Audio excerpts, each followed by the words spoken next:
జయశంకర్ భూపాలపల్లి జిల్లాలోని మహదేవ్పూర్ మండలంలోని ప్రాథమిక ఆరోగ్య కేంద్రాన్ని జిల్లా కలెక్టర్ రాహుల్ శర్మ ఆకస్మికంగా తనిఖీ చేశారు.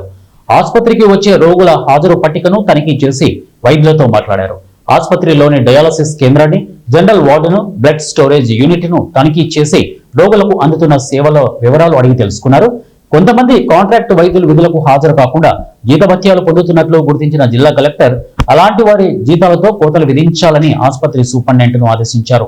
బ్లడ్ స్టోరేజ్ యూనిట్ కు భవన నిర్మాణం పూర్తయిందని, సిబ్బందిని నియమిస్తామని, పూర్తి స్థాయిలో అందుబాటులోకి తెస్తామని తెలిపారు.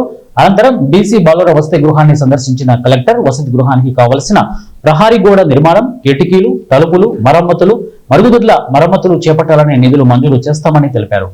ఈ కార్యక్రమంలో సబ్ కలెక్టర్ మయాంక్ సింగ్, మండల ప్రత్యేకాధికారి కిరణ్ కుమార్, ఎంపీడీఓ రవీంద్రనాథ్, ఆసుపత్రి సూపరింటెండెంట్ విద్యావతి, ఆర్ఎంఓ ప్రవీణ్ కుమార్ తదితరులు పాల్గొన్నారు.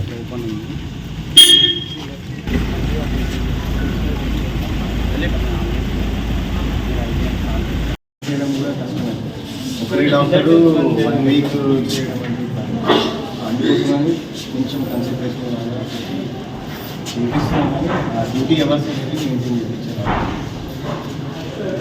మనకు ఆల్టర్నేటివ్ వేరే డాక్టర్ అవైలబుల్ ఉన్నారు అంటే వాళ్ళకి